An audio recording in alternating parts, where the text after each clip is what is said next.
شبا و خوش تماشاوان هێژا êvarê we xweş be em îro carekî din li ser Pekan TV em berê wanî pêşvenî îro temaşavan hêja îro yekê mahê dawaya ye 2020 pênşeme ye em îro dixwazinê ser mijareke girîng bisekindî ew jî çi ye zextin û zulmên li ser Partiya HDP û gelê Kurd tene meşandinî em ê li ser wana denkinî.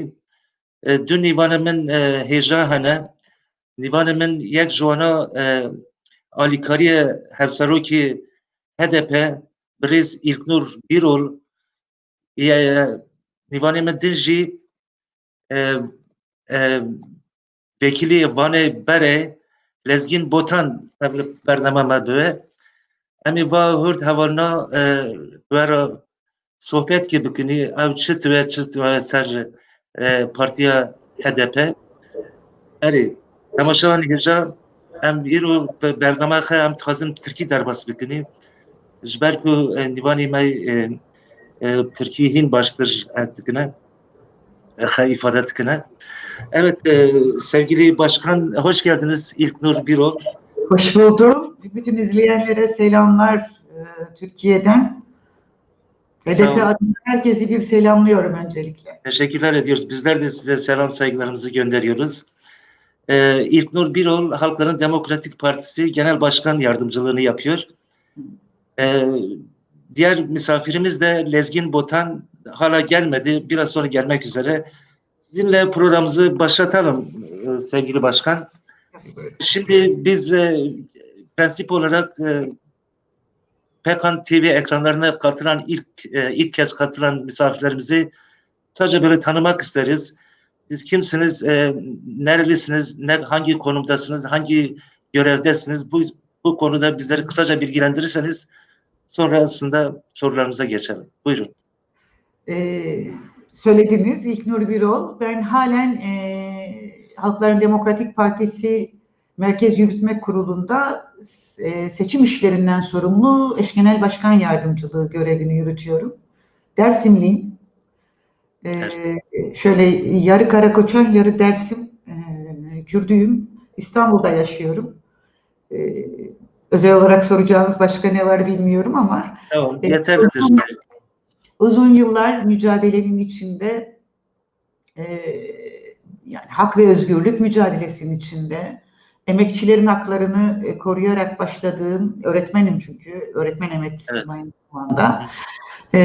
Sendikal çalışmalarda mücadelede yer aldığım dönemlerden sonra partimiz HDP'nin bir neferi, bir üyesi, bir çalışanı olarak ona yönelmiş bütün haksızlıklar karşısında direnen bir yurttaş olarak da kendime görev bildim ve partinin aktif çalışmalarına katılarak görevimi yerine getirmeye çalışıyorum. Üstüne düşüyorum.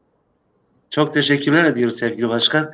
Bu arada sevgili seyirciler bu programımızı sevgili arkadaşımız Sayın Ahmet Gezer de katılım gösterecek. O da biraz sonra katılıp misafirlerimize bazı sorular yöneltecek ve ayrıca belki de PKK'nın bu konudaki görüşlerini de açıklayacak.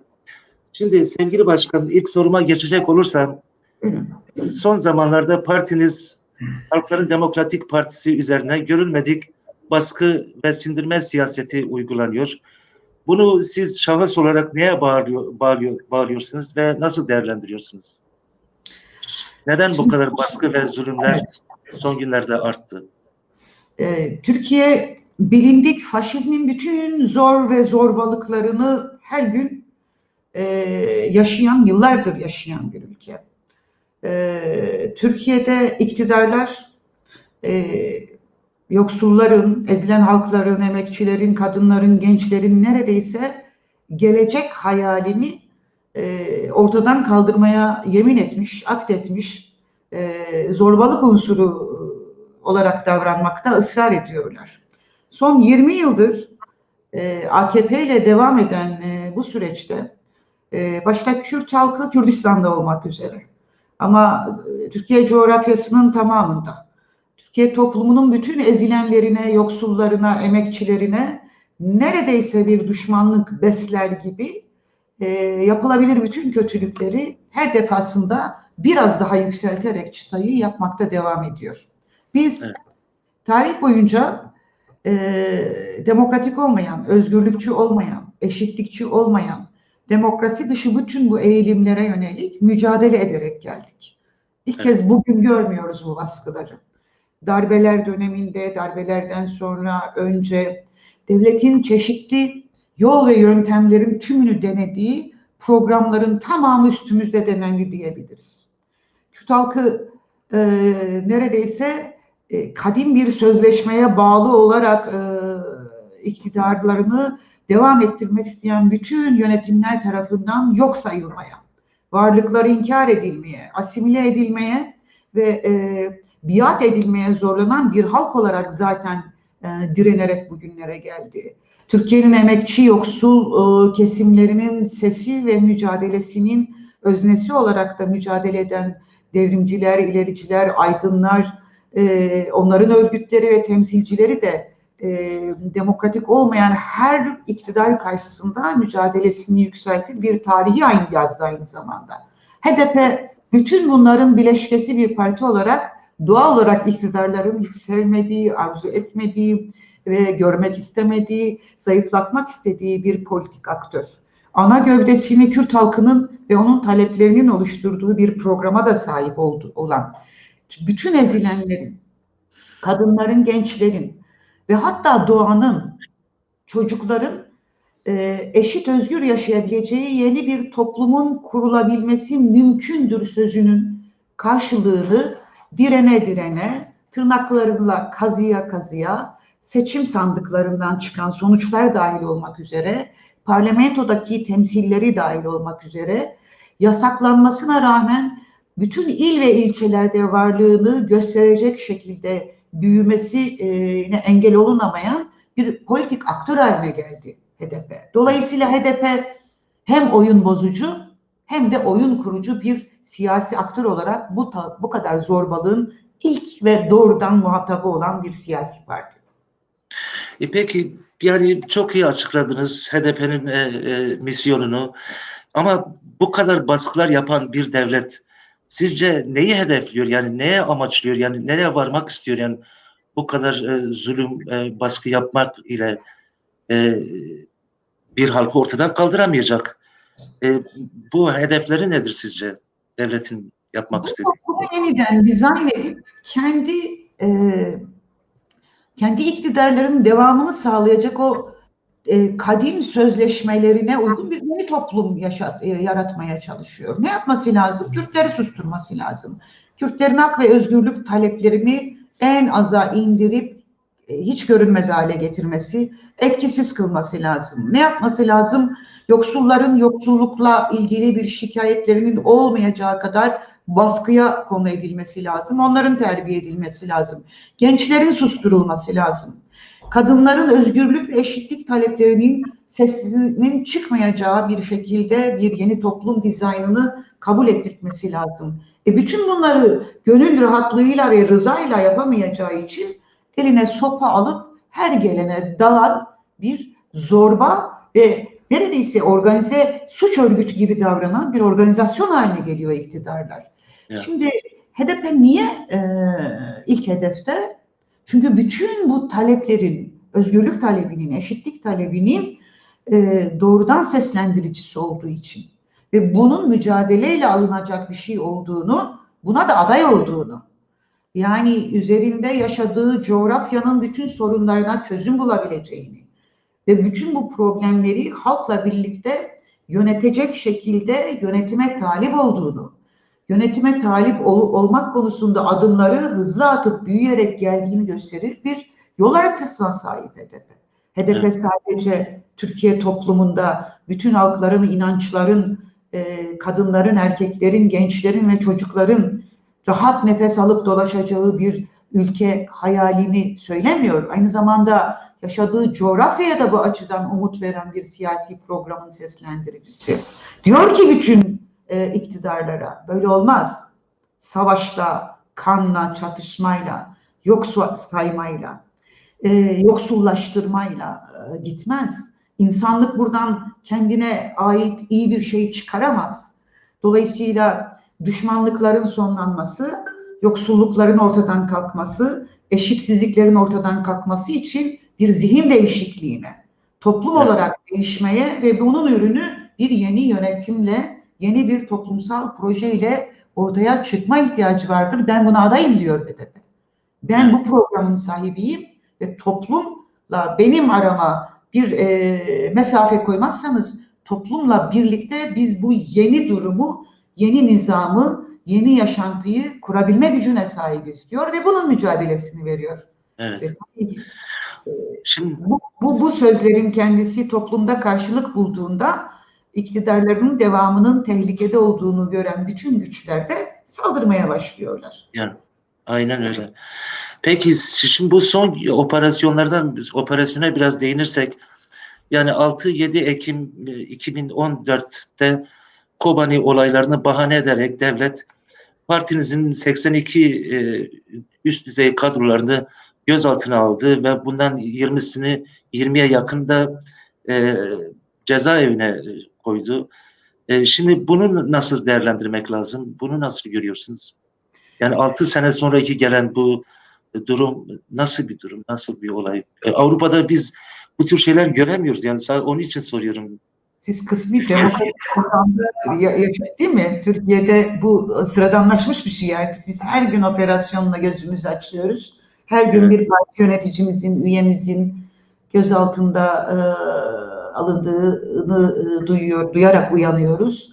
evet, Artık helikopterden insanların atıldığı, çocukların vurulduğu, istismarın, tecavüzün, tacizin, her türlüsünün yapıldığı bir güne uyanıyoruz sabahları. Bu aynı zamanda bildiğiniz gibi şok doktriniyle toplum yönetmektir aynı zamanda. Artık bunu da yapamazlar diyeceğimiz her şey yapılmış oluyor.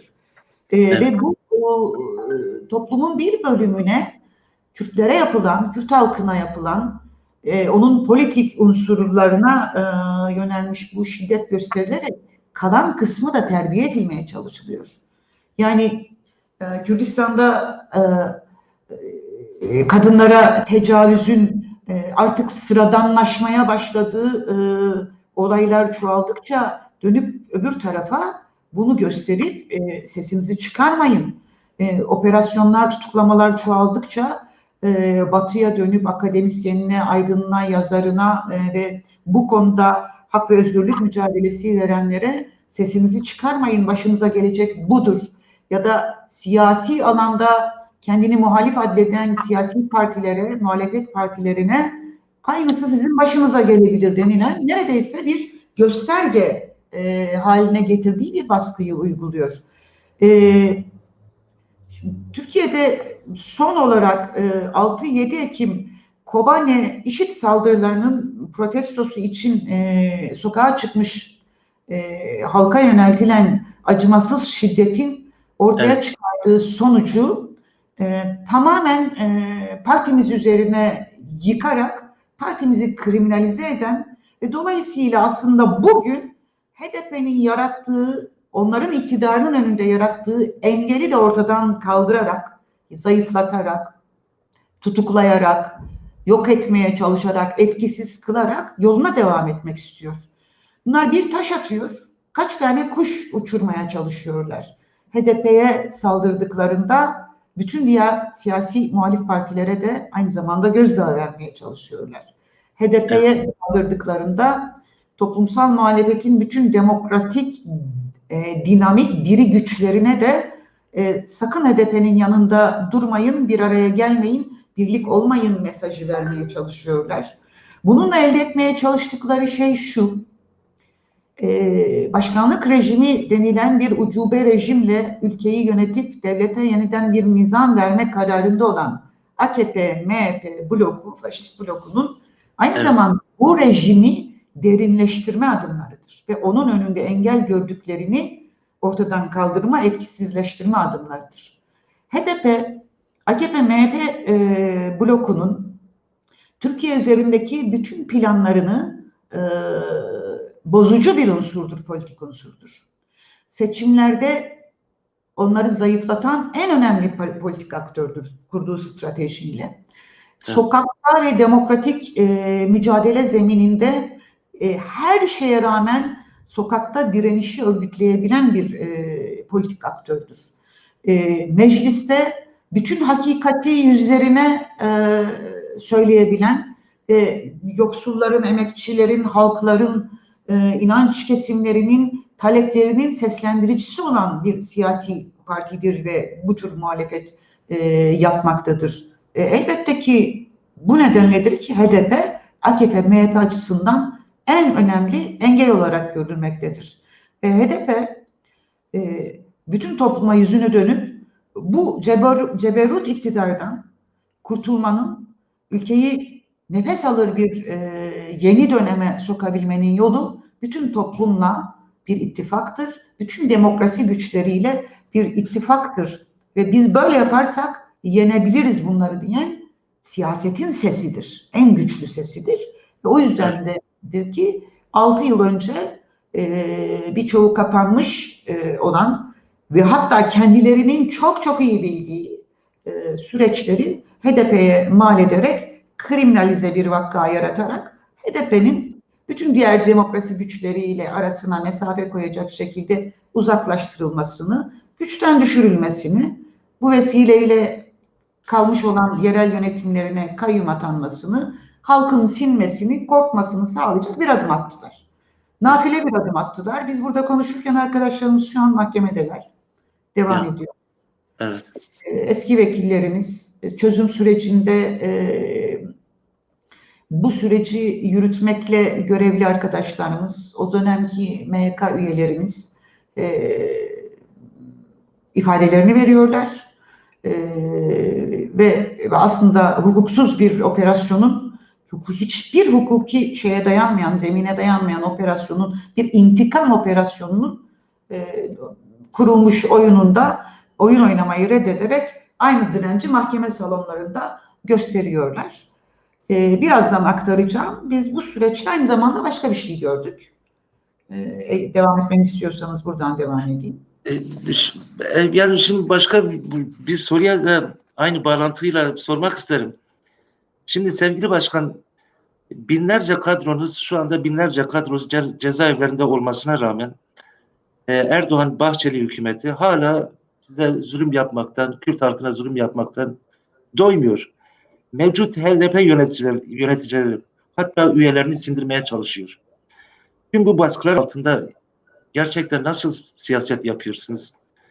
Ve ayrıca burada sevgili seyircilerimize de selam ve saygılarımızı sunuyoruz. Onların da yazmış olduğu bazı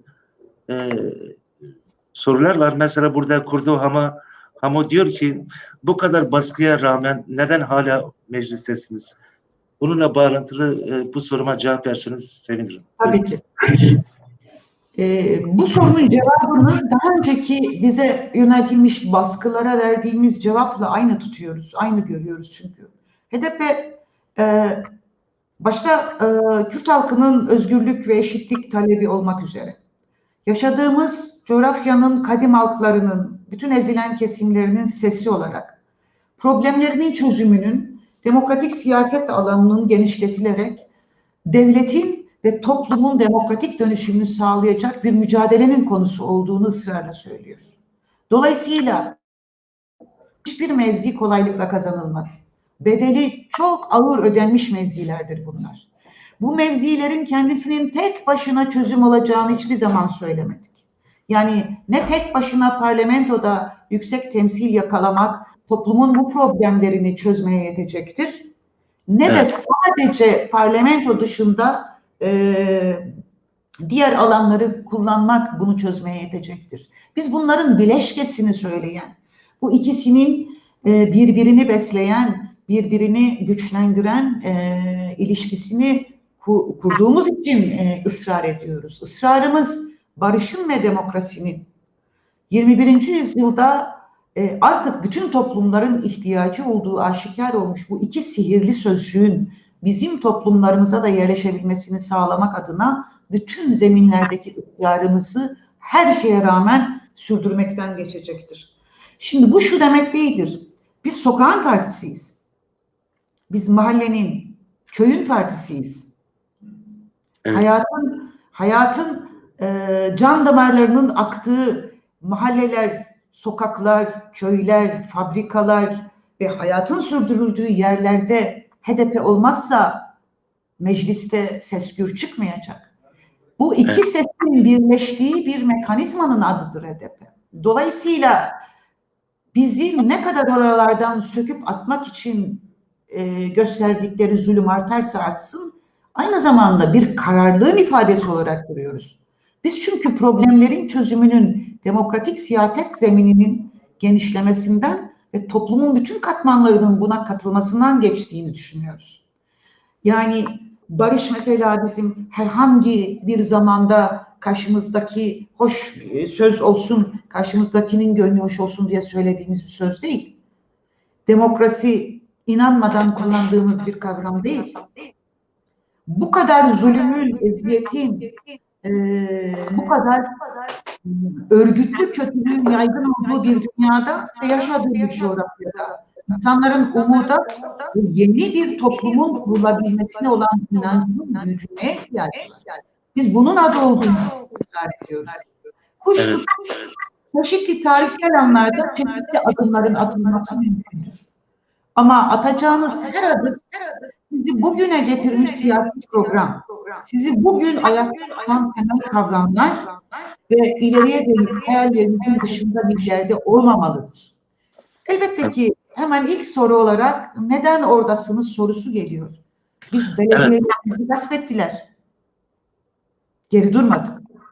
Demokratik çözüm, barış ve demokratik siyaset alanı ısrarını söyledik, devam ettik ve elimizden gasp edilmiş bütün yerel yönetimleri 31 Mart'ta geri aldık.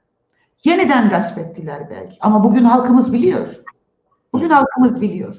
Elimizden kaç kere alsanız da kendimize ait olanı yeniden alma, onu kendimizin ilkeleri ve prensipleriyle biçimlendirme ve toplumun gerçek iradesi olarak yine onu topluma sunma kararlılığının onun bize yüklediği görevlerden bir adım geriye atmayacak bir inanca sahibiz. Evet. Diğeri elbette ki o duygu durumunu anlamamız mümkündür. Çok mümkündür. Ve belki de en kolayı odur. En kolayı odur. Zor yollardan geldik, zoru deneyerek kazandığımız mevzilerin hiçbir tanesine geri adım atmadan ilerleyeceğimizi ilan etmemiz lazım. Çünkü bizden istedikleri bu. Biz bu toplumun ürettiği bütün değerleri paylaşmak istiyoruz. Hakkımız olanı istiyoruz. Yönetimde de hakkımız olanı istiyoruz. Gündelik Evet. hayatımızı sürdürürken de toplumsal ilişkilerimizin tamamını, halklarımızın kimliklerini özgürce ifade edip sokağında kendi kimliğiyle özgürce nefes aldığı bir ülke kurana kadar, karnı doyana kadar, ana dilimizde eğitim görene kadar kimliğimizle devlet denilen bu aygıtın kendisini dönüştürene kadar demokratik kimliğimizle hiçbir mevziyi terk etmek yok. Onların sözleriyle cevap verecek. Bizde durmak yok. Ne olursa olsun buna devam demek. Çok teşekkürler sevgili başkan. Sesimiz yankı yapıyor. Acaba Bizden mi? Facebook'u açık mı sizde? Facebook'u kapatsanız iyi olacak diyor bizim reji arkadaş. Biz Facebook'tan girdik ama bilemiyorum şu anda teknik olarak ne yapmam lazım. Size arkadaş açıklasın. Evet. Ben de bu arada sevgili Lezgin Botan ekranlarımıza geldi. Ben de sayayım sizden önce. Olur galiba. İyi akşamlar Sayın Merhaba. Vekil. Merhaba başkan, merhaba. Saygılar. Saygılar. Kolay gelsin. Saygılar. Evet, şimdi merhabalar sevgili Lezgin Botan. Hoş geldiniz programımıza. Merhaba, merhaba. Saygılar, sevgiler. Sağ olun. Çok teşekkür ederim. Şimdi sevgili Lezgin Botan, bizler Pekan TV ekranlarına gelen ilk isimleri bir tanımak isteriz. Kimsiniz? Neredesiniz? Şu anda Evet. nerede yaşıyorsunuz? Biraz bu konuda seyircilerimizi bilgilendirirseniz daha sonra sorularıma geçeyim.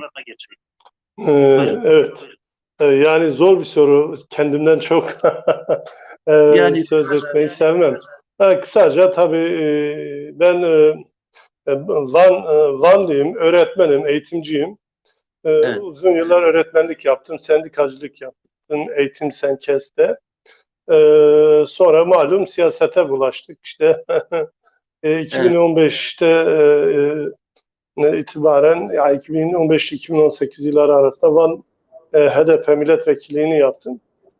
Sonrası da malum 28 yıllık bir ceza 3 parça halinde. Tek suçumuz malum az önce başkanın da ifade ettiği gibi faşizme karşı gösterdiğimiz duruş, yürüttüğümüz tartışmalar, eleştiriler, mücadele. Şimdi sürgündeyiz maalesef. evet, evet, sürgünde Kısaca bu. yaşıyoruz. Evet. Yani şimdi Sayın Lezgi Botan, siz de sürgüne zorlanmış bir milletvekilisiniz ve şu Evet. anda Avrupa'da Maalesef. yaşıyorsunuz. Bir milletvekili olarak seçmenlerinden kopuk bir yaşamı sürdürmek nasıl bir duygu? Bunu öğrenmek isterim. Valla yani şimdi şunu ifade edeyim. Geçen de bir röportajda yine sorular aynısını size de ben ifade etmeme izin verin. Buyurun. Saksı çiçeklerini iyi bilirsiniz. Saksı çiçekleri toprakla bağı kopmuş süs çiçekleri olarak saksılarda evin bir köşesinde sallanır durur. Evet, Sürgün insanları da biraz böyledir. Saksı çiçeklerine de benzetiyorum. Çünkü toprağınızla, toplumunuzla yani esas ait olduğunuz yerle bağınız maalesef fiziki olarak kopuyor. ya, Duygusal ve ruhsal olarak elbette ki devam etse de esas olan o çiçeğin kendi toprağında, kendi habitatında olmasıdır. Bizler bu manada kendi politika yapmamız gereken siyaset, sanat, mücadele neyse yapmamız gereken, hizmet etmemiz gereken şu an toplumun ve toprakların dışındayız, uzağındayız. Bu da tarifi öyle 3-5 sözcükle ifade edilecek bir şey değil, uzun bir konu. evet, uzun bir konu biliyorum. Yani çok Evet. bizler alışmışız, yani biz 40 senedir buralarda yaşıyoruz. Bir Yani şekilde evet. alışmışız ülkeler Evet. olarak yaşamaya, ama sizler tabii ki, evet, bu arada Ahmet Gezen arkadaşımız da ekrana geldi. Buyurun Evet. Ahmet arkadaş, sizin belki söyleyeceğiniz, soru soracağınız bir durum vardır. Sesiniz Sesi geldi. gelmiyor ama ses Ha, yok. merhaba vekilim, hoş geldiniz programımıza. Merhaba Ahmet Eval, saygılar, selamlar. Saygılar bizden efendim. Necati Haval, sizin sesiniz yankı yapıyor. Sizin sesiniz yüksek, bir zahmet. Bunu yayında söylemek zorundayım çünkü yazdım, bakamadınız. Tamam. E, Evet. Buyurun vekilim, siz devam edin. Ben karışıyorum. Evet, bu arada tabii Pekan TV'nin önemli bir yayın boşluğu doldurduğunu ifade etmek istiyorum ve Orta Anadolu, İç Anadolu'da çok asırlar önce sürülmüş veya bir vesileyle oraya gelmek zorunda kalmış insanlarımızın bugüne kadar kültürlerini taşımış olmaları büyük bir değer. Bu değerin de en önemli aktörü annelerimizdir. Dolayısıyla burada bütün annelerimizin ellerinden öpüyor, onları sevgiyle selamlıyorum. Çok teşekkürler. Şimdi sevgili vekilim, şimdi partiniz üzerine bu son zamanlarda görülmedik baskılar, uygulanıyor. Yani siz bunu nasıl değerlendireceksiniz? Evet, devam edin. Kusura Sorunuzun devamı bakmayın, varsa tekrar şey sorun. yapayım ama Necati arkadaş, senin sesin sana yankı yapıyor. Biraz sorun sende. E, Bence ben sizi alayım, siz o sesi biraz düzeltin. Vekilim devam etsin. Evet, şimdi HDP yönelik saldırıların kökenini tabii ki çok tartışabiliriz, konuşabiliriz. Benden önceki konuşmacı İlknur arkadaşımız ifade etti ama Cumhuriyet'in kuruluşundan bugüne kadar sistematik, örgütlü bir şiddetle karşı karşıyayız. Bu şiddet bazen fiziki bir hal alıyor, sürgünler, soykırım, katliamlar, kitlesel tutuklamalar bazen de psikolojik olarak gerçekleşiyor. Nedir o? Bölgeyi sürekli işte yoksullukla, açlıkla terbiye etme, sınır ticareti, hayvan ticareti, yayla yasakları vesaire, geçim kaynaklarının kısıtlanması boyutuyla ekonomik olarak bir kıskaç altına alınıyor. Bazen bu olağanüstü hal ve ilan edilmiş veya ilan edilmemiş haliyle jandarma baskısı diye bilinir geçmiş bizden önceki kuşaklarda. Sürekli bir şiddet ve korkutma hali. Dolayısıyla yani bu 100 yıllık Cumhuriyet tarihi boyunca sadece fiziki bir şiddetle karşı karşıya değiliz. Örgütlü, devlet eliyle örgütlü bir şiddet uygulanıyor. Bu şiddet dediğim gibi bazen yıkımlara neden oluyor. Köy boşaltmalarına, kent boşaltmalarına, Zilan, Koçgiri, Maraş katliamlarına varıncaya kadar bazen de işte dediğim gibi ekonomik olarak yoksullaştırıp kendisine muhtaç etme. Bu arada tabii ki en önemli hedef de geçmişten günümüze Kürt aydınları olmuştur. İşte 49'ları biliriz. Sonra 70'lerdeki darbeden sonra, 71'deki darbeden sonra yine o dönemin Kürt aydınları, yazarları hedef alınmış. Abdü Musalar vesaire, Tarık Ziya Ekinciler. Sonra biliyorsunuz 80 darbesiyle işte o dönem yine üniversitelerde mücadele yürüten Kürt gençliği hedef alınmıştır. Diyarbakır zindanlarını biliriz. Diyarbakır zindanlarını hepimize nasıl bir hafıza yarattığını biliriz.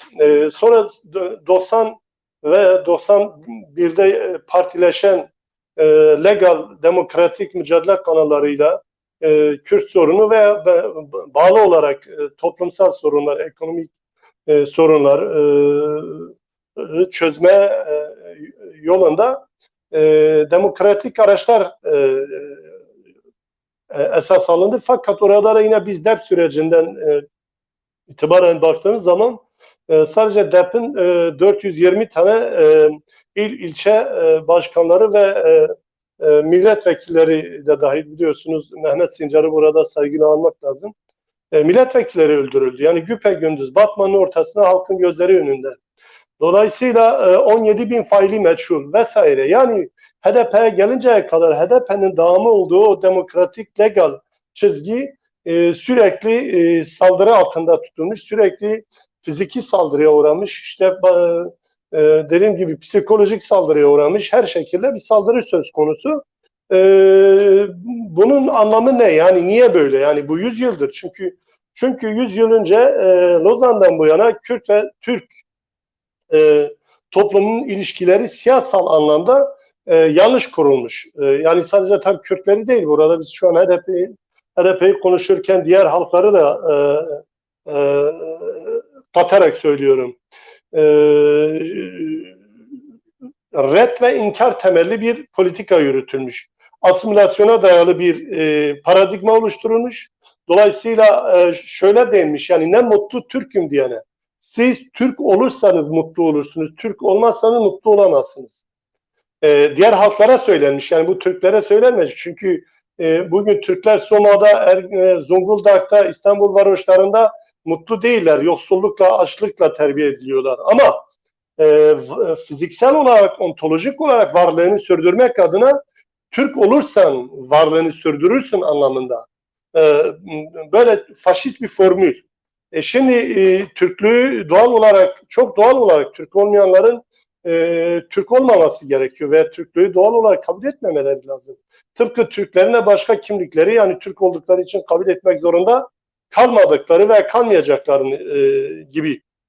Haliyle bu beraberinde sürekli gerilim ve şiddeti getirdi. Yani ya Türksünüz, dava taşa işte ne mutlu Türk'üm diyene, Türk varlığına kurban olsun. Şimdi ben varlığımı, çocuğumun varlığını niye başkasına kurban edeyim? Kızımı niye başkasının kızına kurban edeyim? Dilimi niye başkasının diline kurban edeyim? Kültürümü niye başkasının kültürüne kurban edeyim? Topraklarımı niye başkasının topraklarına kurban edeyim? Bayramımı, ne bileyim Nevroz'umu, kültürümü, dilimi, müziğimi, sanatı mı, sanatçı mı, değerleri, toplumların değer yargıları var, ahlaki yargıları var, tarihten süzülmüş, yüzyıllardan, bin yıllardan süzülüp gelen insanın kalbi ve beyni gibi yaşamsal organların, toplumsal yaşam organlarını oluşturan değerleri niye başkasına kurban edelim? Yani ne Türk'e kurban olsun, ne Türk başkasına kurban olsun, ne de Kürt, ne de Rom, Ermeni, Alevi kimse, Ezidi, Süryani kimseye kurban olmasın. Ama böyle bir kurbanlar şeyi oluşturulmuş. Yani nasıl söyleyeyim, Sunak eski tanrı kralların sistemiyle ya kendinizi hizmet mantığı ve kurban olma mantığıyla bize sunarsınız. Hizmet yani sisteme kendinizi teslim edersiniz, kurban olursunuz. Dilinizi, kimliğinizi, kültürünüzü, özgürlüğünüzü, onurunuzu neyse bütün değerlerinizden vazgeçip yani bir nevi deyim yerindeyse plüşe olup her şeyinizden vazgeçeceksiniz. Ondan sonra da size belki bir yaşam hakkı tanınır. Şimdi mesele bu. Şimdi HDP 2015 yılında bir günah işledi. Büyük bir günah işledi. Neydi o?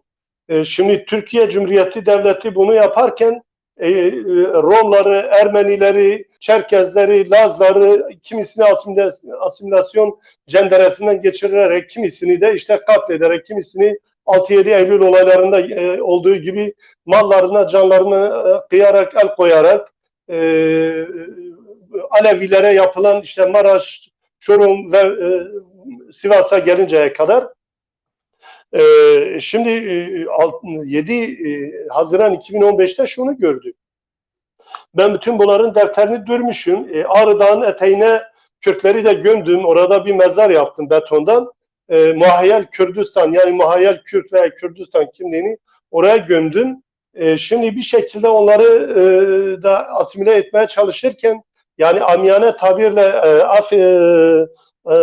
dinleyicilerden af dileyerek defterlerini dürmeye çalışırken şimdi 7 Haziran'da Ermeniler, Çerkezler, Türkmenler, Ezidiler, Hristiyanlar, Ermeniler, Süryaniler, Kürtler vesaire herkes kimliğiyle 80 milletvekili Türkiye'nin Anadolu'nun koruyucu ruhu orada kendisini zuhur etti.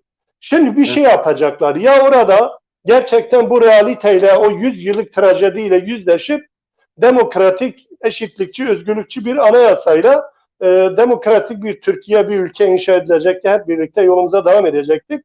Ve acılarımızı, yaralarımızı hep birlikte el birliğiyle saracaktık. Ya da hayır kardeşim yani şimdi ben bütün bunları 100 yıl önce halletmiştim. Siz bir de kendiniz yetmiyormuşsunuz gibi bunları da alıp diriltip bir uzam açtınız. Aleviler, Çerkesler, Türkmenler, Ezidiler, Ermeniler hepsini getirip öz kimlikleriyle karşıma dikiyorsunuz. O zaman ben size gazap yağdırırım ve savaşı dayattılar biliyorsunuz.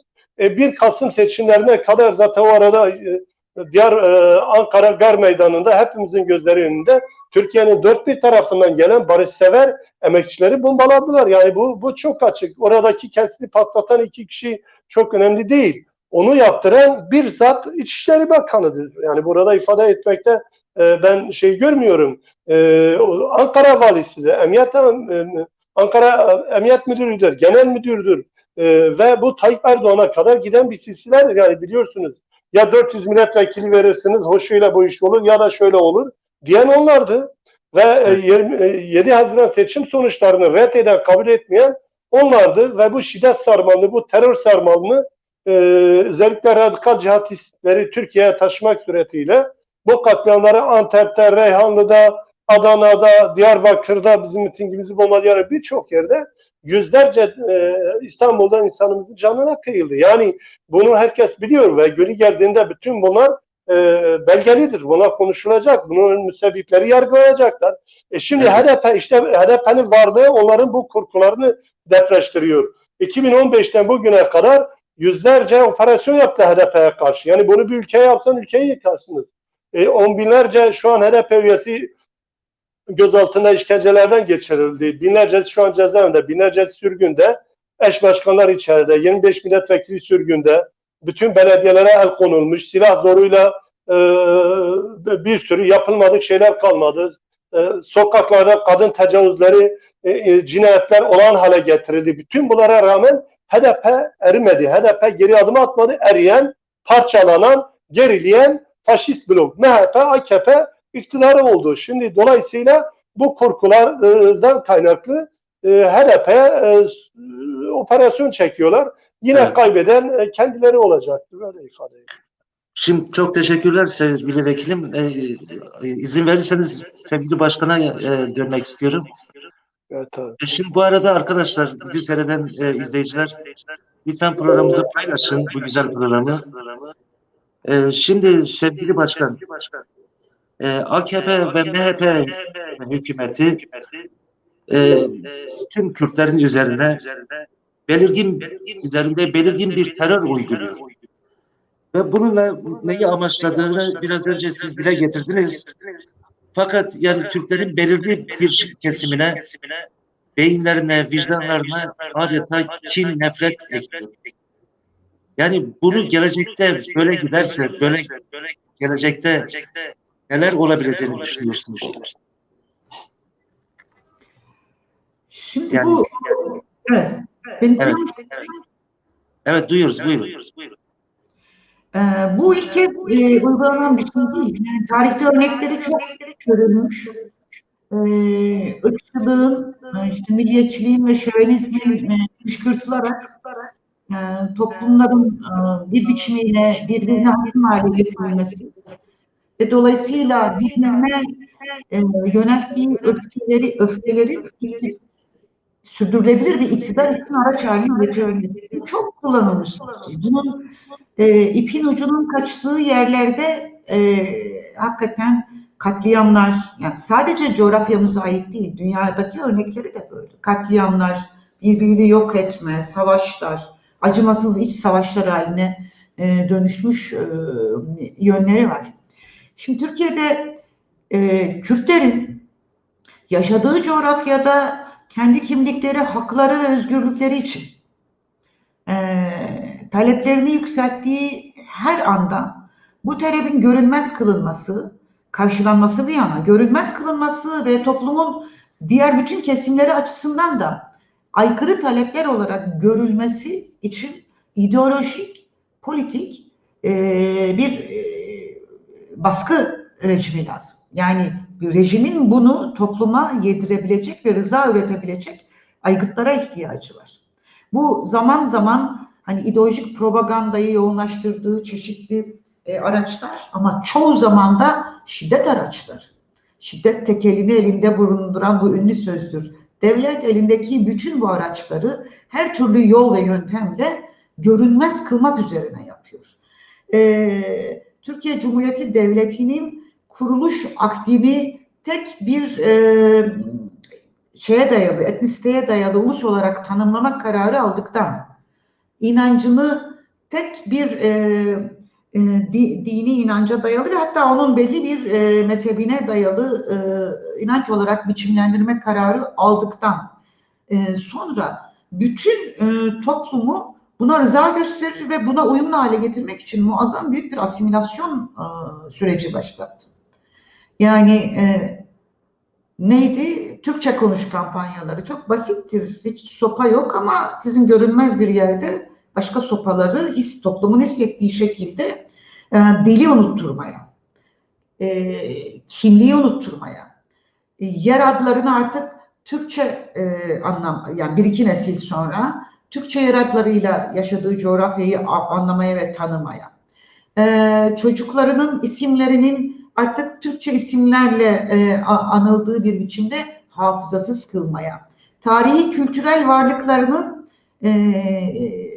özelliği sayılabilecek bütün değer objelerini görünmez kılmaya, yasaklı kılmaya ve hatta cezalandırılabilecek unsurlar olarak kılmaya ve kapitalizmin kentleşme olanaklarını da bu asimilasyona uygun kullanmaya dayalı bir program akdetti. Bunun yetmediği yerlerde talepler yeniden ve yeniden öne çıktığında ve bu örgütlü olarak öne çıktığında mücadele büyüdüğünde de en iyi bildiği yolu, yani eline zor ve şiddet yolunu kullanarak bastırmaya çalıştı. Nihayetinde hani 10 yıllara, 100 yıla dayanan bu sürecin gelinen bizim en azından gözümüzle görüp yaşadığımız 40-50 yıllık döneminde şiddetin her bir biçimiyle halkın bu taleplerinin görünmez kılınmasına yönelik çabalar en üst raddeye uğratıldı. Ama nihayetinde geldiğimiz noktada bu talepler kendi siyasal temsilini yarattı. Kendi siyasal temsilinin bir irade gösterip demokratik bir yaşantının kanallarını açabilecek yerel demokratik imkanları yarattı bu mücadele. Yerel yönetimler. Ve orada toplum bu anlayışın bir de demokrasi yanıyla tanıştı. Yani ona sunulanla değil, o zamana kadar gördüğüyle değil. Daha eşitlik fikrine, özgürlük fikrine, kadınların kendini daha rahat ifade ettiği bir toplumsal hayatın olabilme ihtimaliyle tanıştı. Dolayısıyla iktidarlar açısından son derece tehlikeli görünen bu durum yok edilmesi gereken bir durum. Fakat nihayetinde hani siz yaşadığınız coğrafyada çok daha net görüyorsunuz ama bugün buradan da rahatlıkla söyleyebileceğimiz gibi korkunun ecele faydası yok. 21. yüzyıldayız ve gökyüzüne baktığımızda artık hani dünyanın bir ucunda o yıldızlardan herhangi birinde nasıl yaşam kurulacağı konuşuluyor.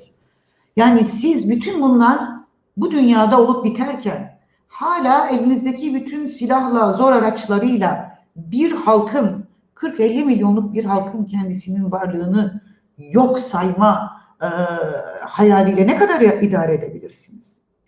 En fazla kendi iktidarınız kadar idare etmeyi düşünebilirsiniz ama bu artık bir toplumsal ihtiyaç, bir dönüşümün ve değişimin ana dinamiği olduğunu tarihe yazmıştır. Hem yaşadığımız coğrafyada hem de yakın coğrafyada. Dolayısıyla bu dönemde kendilerini hala bu inkar, asimilasyon, yok sayma ve şiddete dayalı sindirme ve korkutmayla devamını sağlama kararlılığında olanlar açısından korkutucu bir senaryodur. Bize her baktıklarında bunu görüyorlar. Ya. Her meclis açılışında vekillerimiz konuşurken bunu görüyorlar. Biz her sokağa çıktığımızda bunu görüyoruz. Kürdistan'da yani sokağında, belediyesinde, taziyesinde, düğününde her baktıklarında bunu görüyorlar. Dolayısıyla bir yok etme paranoyasına da aynı zamanda esir düşmüş durumdalar. Bütün bunları konuşurken bir son cümle. Sistem ezmek üzerine ve sömürmek üzerine kurulu bir sistem. Kapitalizm. Coğrafyadaki hali bu. Sorun bizim yaşadığımız gerçeklikle hemhal olduğu hal bu. Dünyanın öbür yerinde de bambaşka. Yani yoksullaştıracaksın, yok sayacaksın, şiddet uygulayacaksın. Toplumun bir azınlığını sefahat içinde bu Türk kimliği, sermaye, erkeklik, herhangi bir sıfatla tanımlayabilirsiniz. Ezilen kesimlerin kendisinin karşısına aldığı iktidar gücü açısından söylüyorum. Ezilme ilişkisine dayalı ve sömürü ilişkisine dayalı bu sistemin de sonuna gelinmiştir. Dünya örnekleri ortada. Kapitalizm kendini öldürüyor gezegenle birlikte. Evet, Kapitalizm halkları öldürüyor. Kapitalizm kadınları öldürüyor, gençleri öldürüyor, çocukları öldürüyor. Bu pandemide gördük ki işine yaramaz görünen toplum kesimlerin tamamını öldürüyor. Ya. Onlar ölümün, biz yaşamın sesi olarak bu yeni yüzyıla kapıları başka sözlerle açacağız ve bu mücadele çok çetin olacak. Evet, aynen öyle. Sevgili Başkan çok teşekkürler ediyorum. Şimdi dilerseniz Sayın Vekil Lezgin Botan saat 21'de ayrılacak. Herhalde öyle bir durum var. Onun için bir soru yöneltmek istiyorum sevgili vekilime. Şimdi aynı sorduğum soruyu biraz farklı bir şekilde size sormak isterim. Yani siz Kürt ve Türk halklarının ilişkilerini gelecekte nasıl görüyorsunuz? Yani sosyolojik olarak ya da psikolojik olarak bu durumu nasıl değerlendiriyorsunuz? Gelecekte nasıl bir yaşam kurulacak? Böylesine kin, nefret tohumları ekilirken hükümet tarafından bu iki halk gelecekte nasıl birlikte yaşayacaklar? Biraz böyle psikolojik olayı da değerlendirirseniz sevinirim. Buyurun Sayın Vekil. Şimdi bakın, başkan da söyledi. Hitler Almanyası katliamları yapmadan önce toplumun rızasını alacak bir takım eylem ve etkinlikler içerisine girdi. Yani örneğin Yahudileri, Romenleri kötülük objesi haline getirdi ve toplumsal bilinçaltına o şekilde yerleştirdi. Türkiye'de de ben eğitimciyim. Yani yıllarca bunun mücadelesini de verdik. Evet. Mevcut olan eğitim müfredatı insanların yeteneklerini geliştirmeye dönük, demokratik bilinçlerini geliştirmeye dönük, çevresindeki farklı kimlik ve kültürler yaşayan kimlik ve kültürlerin de kendi sahip oldukları kültür ve kimlikler kadar kıymetli ve değerli olduğunu, saygıya münhasır olduğunu anlatmıyor. Tam aksine en iyi biziz, en mükemmel biziz, kahraman biziz. Atalarımız, dedelerimiz vardı, herkesi biz yönettik. Biz olmazsak hayat olmaz, biz olmazsak İslamiyet olmaz, biz olmazsak adalet olmaz, biz olmazsak. Yani her şey biziz. Her şeyin merkezinde biziz.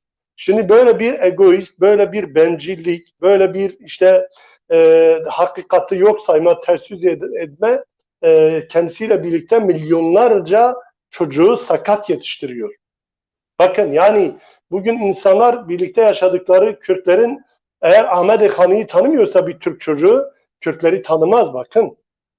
Eğer Fehret Tayran'ı tanımıyorsa bir Türk çocuğu ne bileyim işte bir Türkiye'de yaşayan herhangi Kürtlerin dışındaki diğer insanlar Kürtlerin de bir edebiyatın olduğu, ulusal bayramlarının olduğu, şairlerinin olduğu, şiirinin olduğu, güçlü bir müziklerinin olduğu, hikayelerinin olduğunu bilmezse ki bu eğitim konusudur.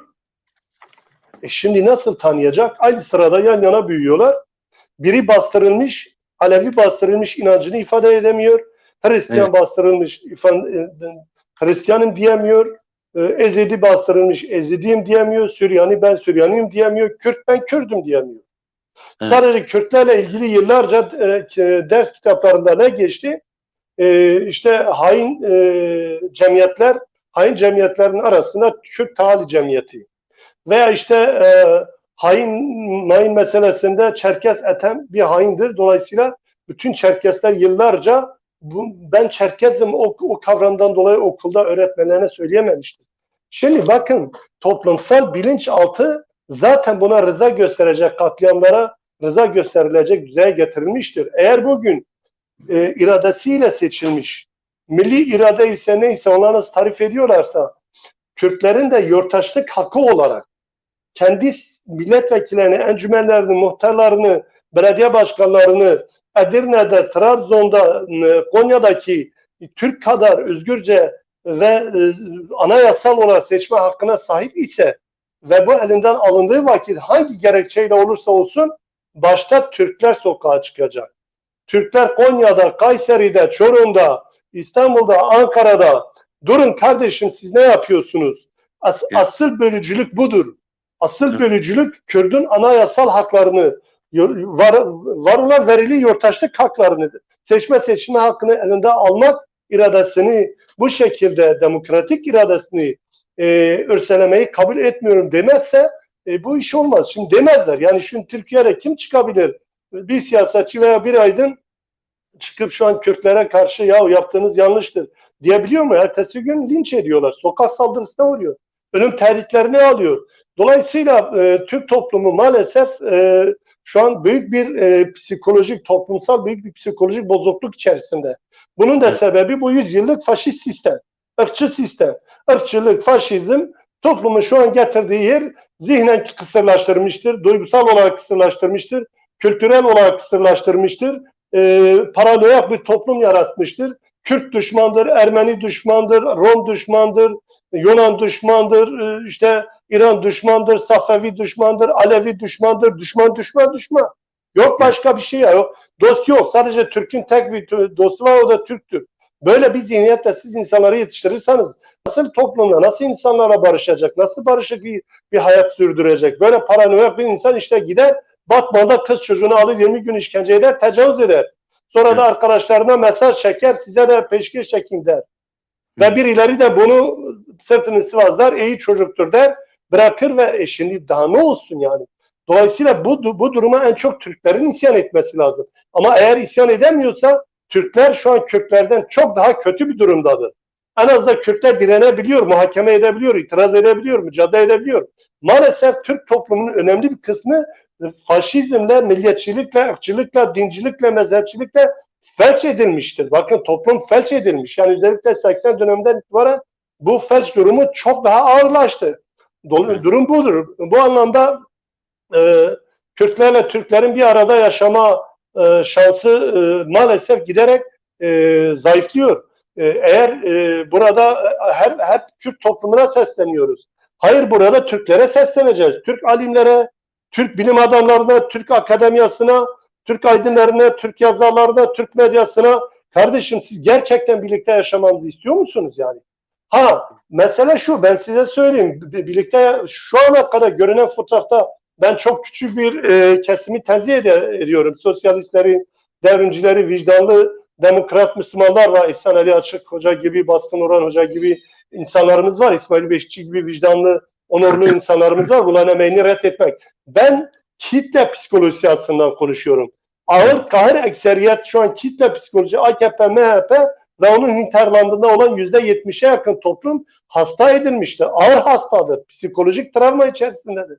Şimdi bu bir topluma zaten yapılabilecek en büyük kötülük budur. Buradan barış çıkmaz, burada birlikte yaşam çıkmaz.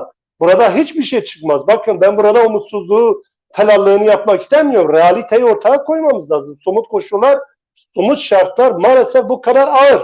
Peki ne yapılabilir?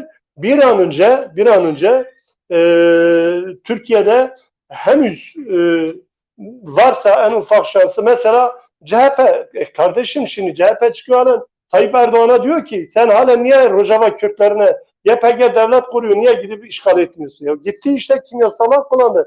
Afrin'deki durumu biliyoruz. Şu an Kürt nüfusu %96'da %18'e gerilemiş. Geri kalanlar her gün kaçırılıyor, tecavüz ediliyor, öldürülüyor. Evet. Gerekli ile kimyasallar kullanıldı. Ekinler yakıldı. Ta işte Kerkük'ten tutun Beşikaya kadar, oradan Mahmur'dan Şengal'a kadar, oradan şu an Doğuk'a kadar her taraf sürekli bombalanıyor, yakılıyor, yıkılıyor. Daha ne olsun yani? Ne istiyorsunuz? Yani bir sözüm ona sosyal demokrat Alevi Kürt kökenli, her kadar kendisini de reddetse kökenlidir. Çünkü Kürtler kökenli değil ama Kılıçdaroğlu hakikaten de Kürt kökenli. Ya arkadaş sen muhalefet partisisin. Yani sen halen şiddetli savaşı şey yapacağına, empoze edeceğine bunun karşısında dur. Bütün tezkerelere şey verdi. Şimdi buradan toplumun özellikle Alevi kesimi şu an büyük bir tehdit altında. Burada ifade etmek istiyorum.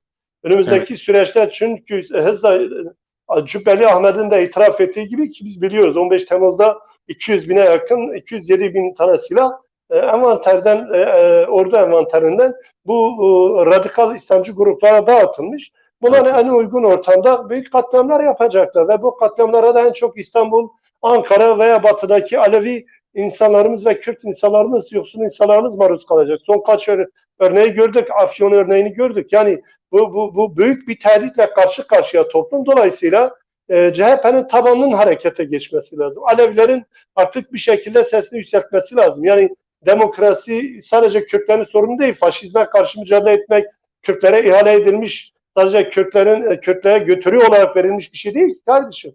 Yani emek meselesidir, yoksulluktur, çaresizliktir, savaştır, şiddettir, kadın cinayetleridir, faşizmdir, tek adım rejimidir, diktatörlüktür, işkencedir, infazlardır, tecavüzdür. Bütün bunlar veya çocuk istismarlarıdır.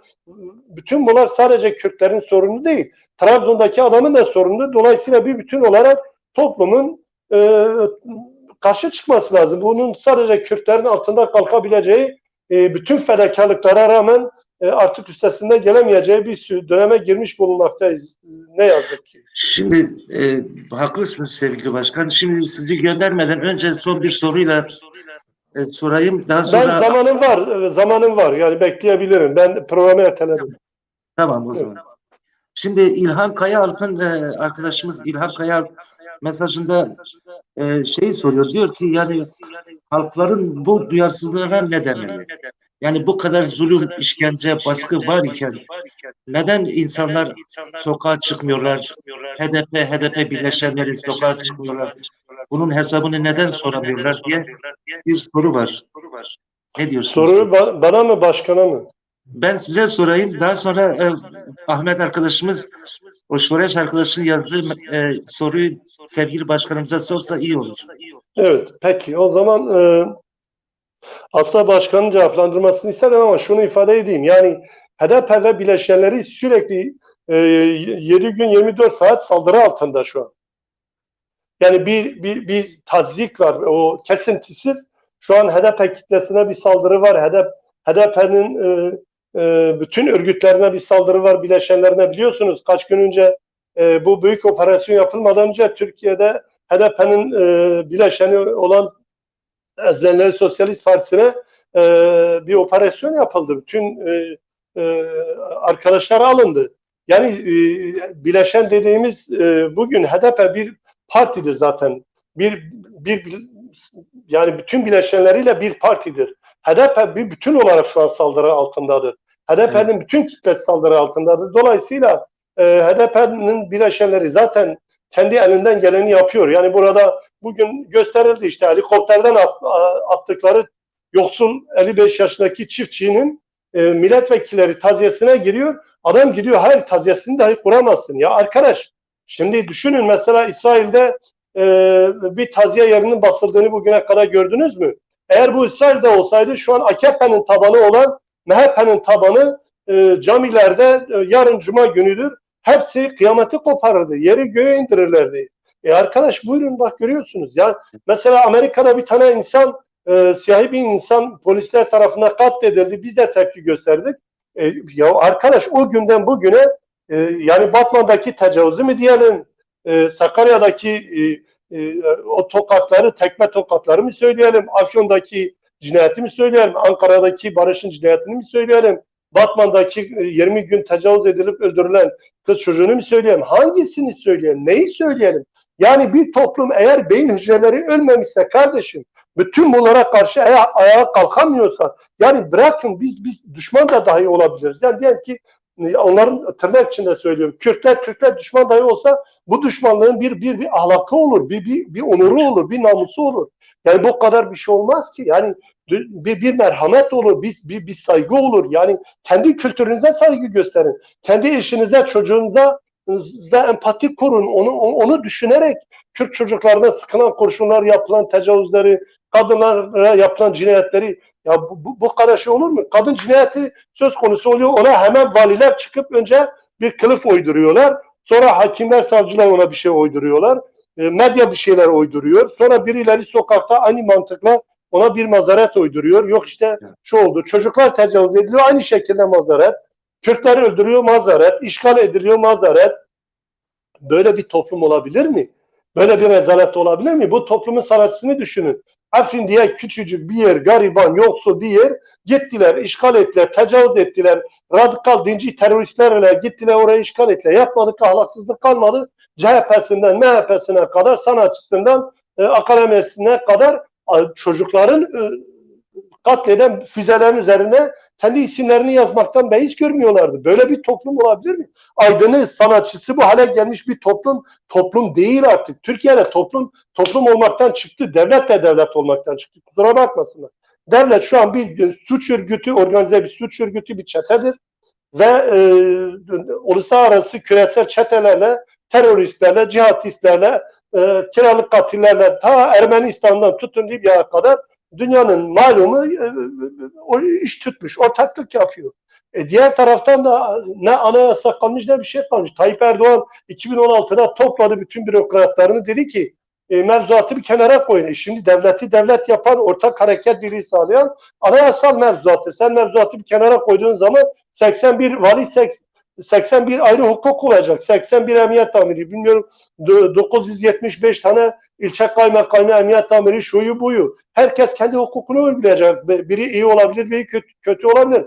Burada devlet kalmaz. Devlet olmaktan çıkmıştır. Dolayısıyla Türk toplumu da maalesef bu şiddete rıza göstererek, bu tecavüze, bu çocuk istismarlarına, işte yurtlarda tecavüz edilip yakılan kız çocuklarda, Adana, Pozantı'da, bütün bunlara rıza gösteren bir toplum olamaz. Bir aydın olamaz. Bir din adamı olamaz. Bir müzisyen, bir sanatçı, bir şair olamaz. İnsanlıktan çıkışın ta kendisidir, dik anasıdır. Yani son viraja girilmiş bana göre. Bu son viraja faşizmin virajlarını çoktan geçtik ama katliam ve soykırımın son virajında birileri kardeşim tamam durun, en azından buradan itibaren durun, bir durun diyebilir yani. Demezlerse herkes maalesef kaybedecek yani. Teşekkür ederiz Sayın Vekilim. Ben başkanıma bir soru sorayım. Bu arada soruyu arkadaşımız da sormuştu. Sesim yankı yapıyor ama gene de arkadaş bir bakarsa iyi olur Sayın Reji. Şimdi bizim Şoreş Reşi arkadaşımızın sorusunu biraz şey yapayım. Şimdi bu kadar sorun yaşayan Türkiye tarafı ve Sayın Vekilimizin de açıkladığı gibi bu şekilde giderse biz kendimiz Kürt olarak, HDP olarak neler yapabiliriz? Milletvekilleri, örneğin bizim Şoraş arkadaş diyor ki milletvekili olarak biraz pasif mi kaldık, geride mi kaldık? Yargı kıskacını da hesaba katarsak diyor, sanki biraz daha fazla öne çıkmıyoruz gibi bir serzenişte bulunuyor. Diyor ki aynı zamanda milletvekillerinin iyi bir programla halkın yanına gitmesi gerekiyor. Ne diyorsunuz bu Şoraş arkadaşının söylediğini eğer şey alırsak, baz alırsak? Şimdi çok önemli öneriler bunlar tabii. Hani değerlendirdiğimiz, konuştuğumuz aslında aklın yolu bir. Yani oradan söyleneni burada da mutlaka benzer şekillerde değerlendirme konusu yapıp çeşitli programlar çıkarıyoruz. Ancak ben buradaki iklime ilişkin birkaç şey söylemek istiyorum. Şimdi Sayın Vekilimin oldukça etkili bir şekilde anlattığı bu atmosfer ki hakikaten hani öfkelenmemenin mümkün olmadığı bu atmosferin toplamda bize gösterdiği şey bu sistem çürütüyor. Yani çürütüyor. Bu toplum aynı zamanda saydığımız bu vakalarla irin akıtıyor neredeyse. Çünkü iktidar çok uzun bir zamandan beri, bütün iktidarlar da aynıdır. Eğer tepede bir suç örgütü olarak organize oluyorsanız, suçunuza mutlaka çeşitli biçimlerde ortak yaratarak en aşağıya kadar suç ortaklığını topluma yaymaya çalışırsınız. Şimdi ne yaptı AKP, MHP iktidarı? Yakın zaman için söyleyelim. Bundan önceki süreçleri tanıklıklarıyla birlikte. İşlediği her suçun mutlaka bir toplumsal kesimde ortağını çıkarmaya çalıştı. Yani yukarıda 1000 lira çalıyorsanız aşağıda da 1 lira çalınmasına izin verdi. Basit bir örnek açısından söylüyorum. Dolayısıyla aşağıda 1 lira çalınmasının makbul olduğunu düşünen yukarıdaki 100 lira 1000 lira çalınmasına itiraz etmeyecek bir iklimin doğru iklim olduğuna kanaat getiriyor bir süre sonra. Kendi kesim açısından böyle bir şeyi yaydı. Ve bu çürümüşlük hali bütün hücrelerine kadar şey yapan, işleyen ve uzun zamandır süren bütün ideolojik aygıtlarıyla aynı zamanda topluma pompalanan ve bunu giderecek olan elbiseleri yani milliyetçiliği, yani ırkçılığı, yani öfkeyi ve şiddeti de aynı zamanda topluma pompalayan bir mekanizmayı uzun zamandır inşa ediyor. Eğitim sisteminden medyasına, akademisinden yani sosyolojik olarak bir topluma düzen verebilecek, ideolojik olarak da kendi hegemonyasını sağlayabilecek bütün araçları ele geçirerek yaptı. Şimdi özellikle Avrupa'daki arkadaşlara hatırlatmak isterim. 12 Eylül askeri faşist darbesinden sonra o döneme kadar 70'ler sürecindeki bildiğimiz ne kadar demokratik kurum var ilk elden kapatıldı. Yani sesleneceğiniz, tokma sesleneceğiniz ve kendi fikirlerinizi aktabileceğiniz hiçbir kanalı bırakmadılar. Bütün sendikaları kapattılar ki ne kadar güçlü sendikal örgütlenmeler vardı. Eğitimcilerin örgütleri kapatıldı. Hocamla meslektaş olduğumuz için aynı zamanda biliriz. Doğru yanlış yani bizim savunduğumuz, yanında olduğumuz ya da olmadığımız önemli değil. Ama sizin topluma sesinizi duyurup fikirlerinizi ve ideolojik olarak hegemonya sağlayabileceğiniz araçların tümünü bertaraf etti. Bunu zor ile, bir askeri zor ile halletti ve bu konuda en önde olan aktörleri cezaevlerinde, sürgünlerde, idamlarda bir sindirme ve korku politikasıyla halletti. Ne yaptı ondan sonra? Muazzam bir yeni dönem iktisadi plan ve sosyal planı devreye koydu. Şimdi bir toplum onu örgütleyecek olan yoksa kendiliğinden bir şey yapmaz. Kendiliğinden örgütlenip kendiliğinden isyan etmesini beklemek herhalde bu kadar mücadele tarihimiz itibariyle bizim söylemeyeceğimiz sözler olması lazım. Toplumun örgütlenmesi lazım. Onun kulağına fısıldanan ve doğru diye bilinen şeylerin aslında yanlış olduğu ve sert bir şekilde zaman zaman yüzleşebileceği ve zaman zaman yumuşak geçişler yapabileceği iklimi yaratmak lazım. İktidar bu iklimi yaratacak aktörlerin kendisini bertaraf ediyor. Bizim direncimiz bu aktörlerden en büyüğü olarak belki de direncimiz aslında bunadır. O toplumla aramıza konulan bütün bu aygıtların kendisini ortadan kaldıracak bir direnç gösteriyoruz. 10 binlerce üyemiz, yöneticimiz cezaevinde ve sürgündeler. Sürgündeler.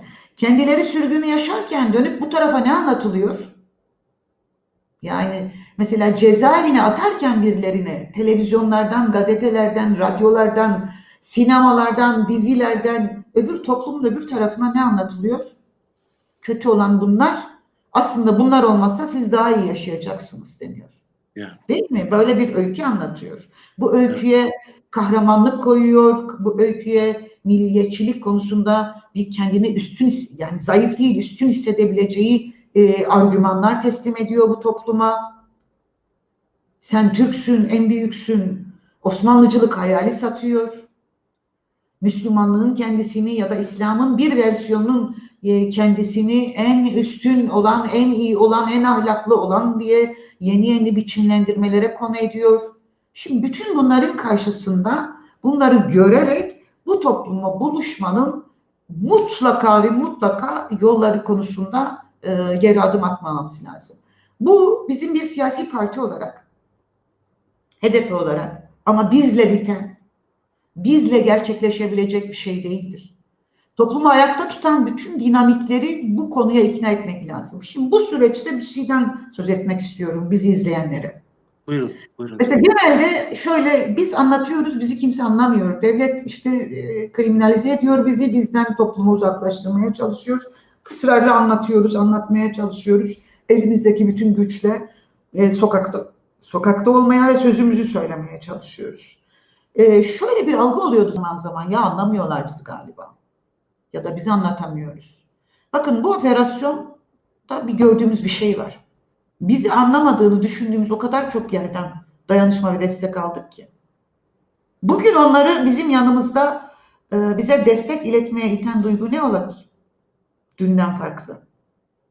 Evet, kapıya gelip belki şey yapmadılar. Geçmiş olsun ya da birlikteyiz ziyaretinde bulunmadılar. Çekinenler telefonla yaptı. Aman hala gelmesin diye. Ama korku duvarını aşan o kadar çok kesim bizim il, ilçe ve genel merkezimize dayanışma bildirdi ki, bir anekdot olsun diye söylüyorum. Arkadaşlarımızdan biri şöyle ifade etti. Biz hiç anlatamadığımızı düşünüyoruzdur. Galiba birçok kişiye anlatmışız. Yani bu yalan ve algı pompalamasının üstüne şu sözleri duymaya başladık. Bu kadar da olmaz ki ya. Bu kadar da yapılmaz ki. Bunu söyleyen kim? Bunu söyleyen bizim karşımızda konumlanan ve bize yapılanı zaman zaman bazen alkışlayan, bize yapılandan kendine yer açılacağını düşünen kesimlerin bile bu sözü söyleme noktasına geldiği bir iklim de var. Şimdi bunu da hani hep pozitif olmak adına söylemiyorum. Tabii ki hani bütün diğer kesim durumlarda görelim. Ama bu da var. Bizim işte örgütlemek zorunda olduğumuz, dirençli kılmak zorunda olduğumuz kesimlerdir bunlar. Şimdi şöyle bir mekanizma düşünün. Memlekette 25 milyon kişi işsiz bırakırsanız çalışan 1 milyon kişinin tepesinde bir kılıç vardır. Ücretinin daha yükselmesini istemez çünkü biliyor ki, hissediyor ki dışarıda 25 milyon işsiz var. Kendisi bir hak talep ederse o 25 milyondan sıraya girecek binler var kendi yerine. Bunu hissettiriyor. Cezaevini gösteriyor. Hiçbir yasayı tanımadığını, kendinden daha büyük kudret olmadığının algısını yaratıyor. 21. yüzyılın belki de en önemli savaşını veriyoruz algı savaşlarıyla. Onlar elindeki araçlarla yapıyor. Biz göz göze bakarak, yüz yüze bakarak ve sınırlı dijital ortamlarda kendimizi anlatmaya çalışarak. Bu bizim pürü pak ve hatasız olduğumuz anlamına gelmez. Biz her süreçten aynı zamanda öğrenerek çıkmak zorundayız. Biz ezberlerimizde ısrar edersek, 30 yıl önce söylediğimiz, 20 yıl önce söylediğimiz cümlelerin aynısıyla belki bugün bazı toplumsal kesimlere gerçekleri anlatmakta zorluk çekiyor olabiliriz. Kendinizi değiştirmezseniz toplumu değiştiremezsiniz. Fark ettiğiniz anda. HDP bunun farkında. Retorikle, ezberle, hamasetle değil, hakikatle bu toplumun üstüne gitmemiz lazım ve olabilire ikna olabilecek milyonların olduğuna da inanmamız lazım. Şimdi bu sürecin kendisinden biz yarın sabah başka bir operasyona da uyanabiliriz. Ve hatta şimdi sizlerle böyle konuşurken yarın sabah elimde kelepçe bir tutuklanmanın konusu da yapılabilir. Herhangi bir yönetici arkadaşımız da yapılabilir. Ama bizim gösterdiğimiz inadın, kararlılığın, sözlerimize olan bizim inancımızın, sesimize ve davranışımıza yansıyan inancımızın taşınması gereken milyonlar çaresiz duruyor. Sizi dirençli görmezse inanılır bulmaz. Sizi kararlı görmezse benimle birlikte bu yolu yürü çağrısına cevap vermez. O yüzden biz bunlara büyük bir umutla cevap vermemiz lazım. Bakın kampanyalar başlattık. Dedik ki olur olmaz yani hani ne olabilir? Şu kararlılıkta süreci yorumlama konusunda ısrarımız sürüyor. Biz buradan büyüyerek çıkacağız. Referansınız ne diye sorarsanız 50 yıllık tarih, referansınız ne diye sorarsanız bir siyasi parti olarak vekilim benden çok daha iyi bilir. Biz 6'yı 13 yaptık mücadeleyle, değil mi? Evet. O zaman 13'ün 20 olma ihtimali her zaman vardır. Eğer 6'yı 13 yapabildiyseniz 13'ün 20 yapabilme ihtimaliniz her zaman vardır. Mutlaka. Onların sizi yok etme ihtimalinin olduğu kadar sizin 13'ü 20-25 yapma ihtimaliniz de capcanlı durmaktadır. Bütün aklımızı, fikrimizi, ortak aklımızı, enerjimizi buraya çevirmemiz lazım. İzin verirseniz son cümle. Evet, son cümlenizi de alayım. Daha sonra eklemek. Her tarihsel dönemde, bu küçücük bir örgüt de olsanız, kocaman bir örgüt de olsanız, bir siyasi parti de olsanız, küçücük bir köy derneği de olsanız, bakın klasik yöntem şudur. Eğer ilgi odağınız dışarısı ve büyümek değilse, tırnaklarınızı birbirinize geçirirsiniz. Aklınızı en yakınızdakinin gözü üzerinde kaşı var, saçları siyah, gözleri mavi diyen gündemlere takarsınız. İlginizi, odağınızı, enerjinizi, kararlılığınızı problemi çözmeye ve ilerlemeye koymak zorundasınız. Elimizden geldiğince bunu yapmaya çalışıyoruz.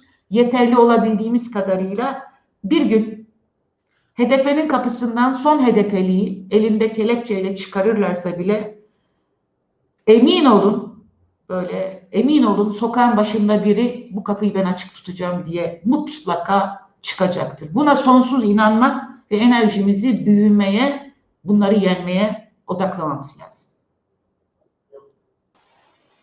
Ahmet arkadaşımız da size son bir soru soracak. Daha sonra vekilimize son soruları sorarak programımızı bitirelim. Buyurun Ahmet arkadaşım. Başkanım teşekkür ederiz açıklamalarınıza. Son bir soruyu sanki atladık gibime geliyor. Yani biz olarak biz atladık. Biliyorsunuz HDP Türkiye'de bir yenilik, bir devrim yaptı. %40 kadın kotası var. Bir de kadınların örgütleri... Düzeltebilir miyim? Tabii buyurun. Belki de yanlış söyledim. Eşit değil mi? Eşit. Ben hala o eski kafayla gidiyorum biraz. Yani eşit bir kota uyguluyor. Ayrıca kadınların örgütlendiği ve kendi örgütlü alanı var. Bu konuda neler söylemek istersiniz? Kadınlar HDP içerisinde öncü bir rol oynuyor. Bu nasıl oldu? Bu duruma nasıl geldik? Kürt kadını, Türk kadını kapı eşiğinden çıkmazken bu duruma geldi. Çok uzun bedeller ödenerek Ama kısa mücadele... rica edeyim biraz. Efendim? Biraz kısa rica edeyim şeyi. Çok bedeller ödenerek, mücadele edilerek bugüne gelindi. Kadın düşmanlığı bir toplumu sindirip kadınlarını eve kapattığınız, onları ikinci cins haline getirdiğiniz, sömürüyü tekrar tekrar üstlerinde denediğiniz neredeyse bir test alanıdır ve bir toplum sindirilmek isteniyorsa, sömürülmek istemiyorsa kadınlarını mutlaka çok dar alanlara hapsederek ilerler. Bu bizim coğrafyamızda da dünyada da böyledir. Dünya Kadın Hareketi tarihi, Kürdistan'da Kürt Kadın Hareketi tarihi, Türkiye'de Türkiye Kadın Hareketi tarihi, bugün kullanılabilir hakları çok büyük bedeller ödeyerek elde ettiler. Halihazırdaki bir erkek egemen ve kadın düşmanı bu sistem ve tepemizdeki bu iktidar da ilk olarak kadınlara saldırıyor. Nitekim Kürdistan'da iradelerimiz gasp edilirken, belediyelerimize kayyımlar atanırken neredeyse bir düğmeye basılmış gibi kayyımların koltuklarına oturduktan sonra yaptıkları ilk iş kadın dairelerimizi, kadın birimlerimizi kapatmak, kadın eş başkanlarımızı tutuklamak ve onları bertaraf etmek. Neden? Çünkü kadınların toplumda eşit bir biçimde yer almaya başladığı yerde bir toplum değişmeye başlar. Dönüşmeye başlar. Dolayısıyla bunu öncül hale getirmiş olan kadın örgütlerini yok ederseniz toplumu da eski haline döndüreceğinizi sanırsınız. Ama gururla ve onurla söyleyebilirim ki Kürdistan'da ve Türkiye toplumunun neredeyse tamamında AKP, MHP'nin sindiremediği neredeyse tek hareket kadın hareketidir. Bir türlü sokakta direnmekten kadınları sindiremediler. Her haklarına müdahale edildiğinde kadınlar dünyadaki çeşitli olaylara da refleks vererek ama kendi ülkelerinde kadın düşmanlığına geçit vermeyecekleri, haklarından taviz vermeyecekleri bir tutumu belki de önümüzdeki döneme model olabilecek bir birleşik mücadele konusu yaptılar. Mesela kadınlar o kadar kolay yan yana geliyor ki ortak hedefte, hakları ve özgürlükleri için. O kadar kolay inatla ne kadar az olsalar da mücadele edebiliyorlar ki. Bu inanılmaz derecede umut veren bir şeydir. AKP hükümetinde ona geri adım attırmış birkaç tane olaydan biridir kadın hareketi. Her vakada müdahale ettiklerinde mücadele sonucunda ya yasayı geri almak zorunda kalmışlardır, ya sürüncemede bırakmışlardır ya da yasadan dolanmak durumunda kalmışlardır. O nedenle bugün sistemin çürüttüğü toplumda erkek egemenliğinin nerede fışkırmış halde şiddete yöneldiği, kadın cinayetlerinin, tacizin, tecavüzün, istismarın bu kadar yükseldiği bir yerde bizim gözlerimizi dikip hem ders alıp hem de büyütülmesi için her yerden destek vermemiz gereken bir kadın hareketidir. Biz de bir kadın partisiyiz. Bir kadın partisi olarak da kadınları sadece sözde eşitlik değil, aynı zamanda partinin iç hayatında, partinin görünür hayatında, kamuoyundaki görünür hayatında da kadınları eşit temsille, eş başkanlık kurumuyla ve eşit temsille bu haklarının teslim edilip güvenceye alındığı bir organizasyon, politik organizasyon olarak da aynı zamanda iki kere tehlikeli görünüyoruz iktidar karşısında. Ve düne kadar eş başkanlığı kendi içimizde dahil olmak üzere büyük tartışma konusu yapan erkek egemenliğinin ve sistemin karşısında eş başkanlığın ve eşit temsil lafının meşru, kullanılabilir ve yapılabilir bir temel ilke olduğunu, toplumun hayatına da önerilebilecek bir ilke olduğunu gösteren bir parti olarak aynı zamanda yoğun saldırı alıyoruz. Kadınlar en önde direnmeye devam ediyor değerli arkadaşlar. Avrupa'dan bizi izleyenler. Kadınlar Türkiye'de, HDP'de, HDP dışında inanılmaz büyük bir dirençle direnmeye devam ediyorlar. HDP açısından da hepimiz bir adım öne kadınlar dedik. Kadın meclisimiz, kadın yöneticilerimiz, kadın temsilcilerimizle. Sokaklarda bir adım öne, partide bir adım öne, mahallede bir adım öne, köylerde, fabrikalarda, okullarda bir adım öne. Dünyayı kurtaracaksa bu büyük mücadelenin büyük gövdesini oluşturan kadın mücadelesi kurtaracak diyoruz. Ben bütün kadınlara da bu arada ayrıca buradan kadınlarımızın selamlarını göndermek istiyorum. Tıpkı burada olduğu gibi Avrupa'da da HDP'nin temsil ettiği, kadın hareketini temsil ettiği bu çizgiye uygun biçimde parti faaliyetlerimize kadın arkadaşlarımızın dünden daha fazla bir motivasyonla bir adım öne çıkarak sahip çıkmaya ve dayanışmasını büyütmeye de davet ediyor. Çok teşekkürler. Çok teşekkürler sevgili başkan. Programa katıldığınız için de çok teşekkürler ediyorum. Teşekkür ediyorum. Aslında programımızın süresini biraz geçtik. Son soruyu da Sayın Vekilime sorayım. Daha sonra da programı... Şu kadarcık bir şey. Evet. Şimdi Avrupa'da o kadar çok sevenimiz, dostumuz, doğrudan üyemiz ve şimdi gözlerine üzülerek baktığım ama bir gün mutlaka bu topraklarda olacaksınız diye sevgili vekilimin şahsında bütün sürgündeki arkadaşlarımıza bir duyuruda bulunmak istiyorum. Bütün bizim yurttaşlarımıza. Orada olmanız hiçbir şeyi değiştirmez. Yapacağınız mutlaka birden fazla çok şey var. Şimdi moralinizi, motivasyonunuzu, gücünüzü, kuvvetinizi ve kudretinizi, bu iktidarı hem sandıkta hem sokakta yenmek için, HDP'yi büyütmek için harcayın. Biz buradan büyüyerek çıkalım. Aldığımız sonuçları 5'e katlayalım. Bize kapıları kapatanlara, kapıların bütün anahtarlarının bizde olduğunu bir kere daha söyleyelim. Kimliğimize, onurumuza, partimize, inancımıza, davamıza bir kere daha çok daha büyük bir öfkeyle, kızgınlıkla ama kararlılıkla sahip çıkalım. Partimize sahip çıkalım arkadaşlar. Elbette hep birlikte sevgili başkan. Çok teşekkürler ediyorum katılımınız için. Çok Şimdi son soruyu, süreyi de geçtik de son soruyu sevgili vekilime sormak isterim. Şimdi bir arkadaş yazdı. Şunu da söyleyeyim, katılımcılar mesajlar yazdı. Hepsine yetişemedim. Ama burada Raif Yücel arkadaşımız diyor ki HDP ateş altında mücadele veriyor. Her şeye rağmen mücadelesini ülkede yürütmeye çalışıyor. Oysa Avrupa'daki Kürtler neler yapıyorlar? Avrupa'daki Kürtlerin bu vurdum duymazlığı neden diye bir soru var.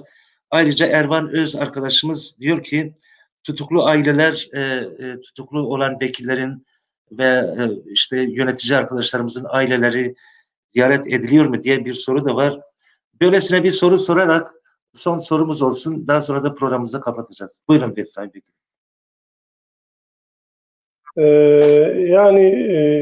Avrupa'da da arkadaşlarımız bilsinler ki halkımız ciddi bir mücadele içerisindedir. Ben Avrupa'nın birçok başkentini dolaşıyorum. Belki bu koronadan dolayı malum birçok ülkede uzun süre ülkeler arası seyahat Avrupa'da da yasaklandı. Avrupa Birliği ülkelerin çoğunda da bu engel yaklaşık 4-5 ay sürdü. Şimdi tekrar kısmen açılmış olsa da çok ciddi katı kurallara bağlanmış durumda. Korona meselesinden dolayı dolayısıyla çok ciddi kitlesel etkinliklere izin verilemiyor olabilir. Bu kitlesel anlamda bir görünürlülüğü kısıtlamış veya azaltmış olabilir ama emin olun Avrupa'da insanlarımız fiziki olarak burada ama yürekleri, kalpleriyle ülkedeler. Ülkede mücadele eden, zor koşullar altında mücadeleyi sürdüren köylerden ilçelere kadar, ilçelerden metropollere kadar emekçisi, işçisi, siyasetçisi, sendikası, kadınıyla herkesle yüreği burada aynı anda çarpmaktadır. Yani burada da çok ciddi diplomatik süreçler, faaliyetler var. AKP-MHP koalisyonunun özellikle Orta Doğu'da oyun bozuculuk, bölgesel istikrarsızlık, savaş politikası, komşu ülkelere saldırganlığı ve içeride HDP şahsında demokratik muhalefete ve kadınlara, sivil toplum örgütleri, sendikalara, insan hakları örgütlerine yönelik yapmış olduğu saldırı, baskı, tekçi faşizan uygulamaları burada merak etmesine fazlasıyla diplomatik yollarla gerek Avrupa Birliği, gerekse Avrupa Parlamentosu nezdinde, gerekse bulunduğumuz ülkelerdeki eyaletlerden tutun ulusal parlamentolara kadar bunu Türkiye kötüleme anlamda değil. Şimdi birileri öyle algılayabilir. Türkiye'de kötüleşmiş durumun Avrupa'daki mevcut olan devletlerin özellikle Almanya, Fransa her ne kadar şu an görünürde kavgalı gibi görünseler bu ülkelerin Türkiye'deki tekçi adam rejiminin aslında müsebbipleri oldukları. Yani Avrupa Birliği'nin özellikle Erdoğan'ı çok şımarttığı, Erdoğan rejiminin yaptığı bütün şeyleri çok önünü açtı. Dolayısıyla biz bu diplomasi yürütürken onların da hatalarını, onların da bugünkü Türkiye'nin içine yuvarlanmış olduğu faşist diktatörlük veya yarı askeri rejim içerisindeki halinin sorunları olduklarını, yani veya savaş politikalarına, özellikle Afrin sürecinden tutun işte İdlib'de olup bitenlere, Libya'ya kadar veya Doğu Akdeniz, her neyse bütün buralarda bu şımarıklığın altında NATO'nun, Avrupa Birliği'nin sorumluluğunun olduğunu kendilerine de ifade ediyoruz. Dolayısıyla Türkiye'nin normalleşmesi için de bu ülkelerin kendi sorumluluklarını yerine getirmeleri noktasında ciddi bir mücadele var. Bunu bizim halkımız bilsin. Biz burada bunu yapıyoruz. Evet. Yani umutsuz değiliz, onu söyleyeyim. Yani toplumun hafızasının silindiğini, hafızasızlaştırıldığını, Kürtlerin nefret objesi haline getirilerek hedef gösterildiğini bir realiteyi ifade etmek isterim. Yani kimseye mavi boncuk dağıtmak zorunda değil. Mevcut durum budur. Ben bu durumu niçin söylüyorum? Türkiye'de halen vicdan sahibi olan insanların olduğunu bildiğim için söylüyorum. Evet. Halen gerçekten kardeşliği, barışı, adaleti, özgürlüğü, bir arada yaşamı isteyen insanların olduğunu bilerek söyledi ve o insanlara bir çağrı, bir uyarı için. Yani mevcut olan tek şans olan HDP'nin etrafında kilitlenerek HDP'yi sahiplenmek, kadın haklarını sahiplenmekte. HDP'yi sahiplenmek, Türkiye'nin barışını, Türkiye'nin emek mücadelesini, demokrasi mücadelesini sahiplenmekte. Hukuku, adaleti, özgürlüğü, eşitliği sahiplenmekte. İşçileri, emekçileri, emeklileri sahiplenmektir. Bu bağlamda benim deminki çizdiğim tablo bu mihvel üzeredir. Dolayısıyla eğer HDP'yi gerçekten bu faşist sisteme yedirirsek herkes kaybedecek, ülke tümden kaybedecek. Evet. Şans HDP'dir ve bu şansımızı Türkiye toplumunun, Kürtler, Türkler, biz öncelikle savaşı ve şiddeti, zulmü durdurmak zorundayız. Bu diktatörlükten, bu faşist bloktan kurtulmak zorundayız. Bunun da kurtuluşu HDP'nin etrafında kenetlenmek. Sistem de bunun için HDP'yi korkuları büyüktür. Yani HDP'yi bertaraf etmek istiyor. HDP'yi tasfiye edip HDP'siz bir seçime girmek istiyor veya HDP'siz bir parlamento istiyor. İşte o parlamentoda o zaman çok daha rahat kadın hakları gasp edilecek, çocuk hakları gasp edilecek, diğer sivil toplum örgüt hakları veya emek örgütlerinin hakları çok daha rahatlıkla gasp edilecektir. HDP burada çok ciddi bir demokratik bariyer olarak duruyor ve bu bariyer halkların direniş hattıdır. Bu hat desteklenmeli, sahip çıkılmalıdır. Bu arada başkanın da çağrısını başımız gözümüz üstüne, hiç merak etmesinler. Aynen bütün gücümüzle, bütün yeteneklerimizle biz demokrasi mücadelesinin ve devrim mücadelesinin hizmetindeyiz. Mücadelemiz mutlaka kazanacağız, başaracağız. Evet. Yani ya hep birlikte teslim olacağız ya da hep birlikte... Yok, teslim olmayacağız. Hep birlikte kazanacağız. Direneceğiz. Evet. Çok teşekkürler. Kazanacağız. Sadece direnmeyeceğiz, kazanacağız. Yani. Elbette. Direnerek kazanacağız. Çok teşekkür ediyorum. İyi akşamlar. Bütün dostlara selamlar. Selamlar, saygılar bizden. Sayın Vekilim, Sayın Başkan. Çok teşekkürler ediyorum. Bir dahaki programda tekrar sizlerle görüşmek üzere diyorum. Sağ olun, var olun. Eyvallah, saygılar, serçalar. Evet sevgili seyirciler, süremizi aştık biraz ama Ahmet Gezer arkadaşımız programasında birlikte yürütecektik. Bazı teknik problemler oldu. Şimdi merhabalar Ahmet arkadaş. Son sözleri senden alalım. Sen PKK'nın bir temsilcisi olarak bu HDP yapılan baskıları, sindirme politikalarını nasıl görüyorsun? Bunu 5 dakika içerisinde özetlersek daha sonra programı kapatayalım. Buyur. Teşekkür ederim. Spas kim bas az xazim az Kurdi berdam bikim. Jber mayro qad Kurdi xabar nada. Yani vakti zanin HDP ji avabuna kha anji damazrandına kha fez jabke girdi bu. HDP girdi bu. Jber ve yani bejin her kesek rengi kha dengi kha bikara kha ifade bike. û pekane jî fêza xwe ji we girtibû. Îro zextê ku li ser HDP tên kirin, girtin û qirkirina siyaseta dewleta Tirkiye û taybetî jî hikûmeta AKP MHP dixwaze bi vê siyaseta xwe HDP ji saha siyasetê dûr bixe. Vekîlê me û serokê me anîn ziman, ez naxwazim zêde dûr dirêj bikim, dibe ku li vê derê hevalên me hinek nivîsandibûn, gotibûn însanên Ewropa çi karî dikin.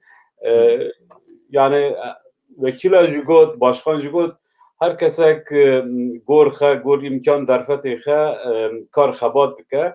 Helbet em gî piştgiriya HDP dikin ji ber ku HDP rastî neheqiyeka mezin hatiye û wek hate îfadekirin vê gavê piştgirî heye ji bo HDP.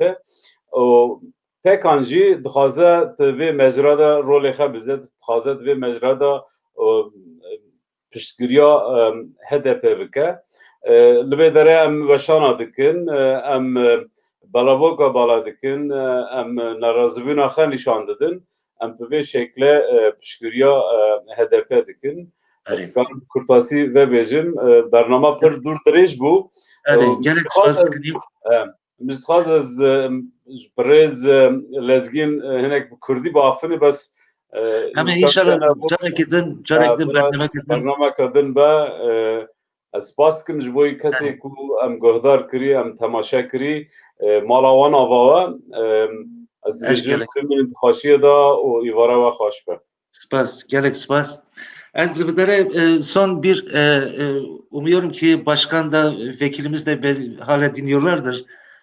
Son günlerde Facebook'ta yayınlanan çok önemli bir şiir var. Bu şiiri sizlerle paylaşmak isterdim. Karadenizli bir kadın arkadaşımız, Karadenizli bir dünya güzeli, Münevver Şahin'den insanlığa armağan edilmiş bir güzel şiir. Bu şiirler sizlere veda etmek isterim. Dedim ya, ben Kürt olarak doğmadım. Ben Kürt olarak doğmadım. Mezopotamya topraklarında büyümedim. Oraları hiç gidemedim. Benim annem hiç Kürt böreği yapmadı. Babam hiç katırlarla ekmek parasını kazanmaya çalışmadı. Abimi bir gün asker götürüp geri getirmediği olmadı. Benim babam ulu orta yerde dövülmedi hiç. Benim köyüm yıkılmadı hiç. Benim Dersim'de akrabalarım öldürülmedi. Roboski'dekilerini tanımam bile. Benim köyüm hiç boşaltılmadı. Başka şehirlere yollanmadık hiç.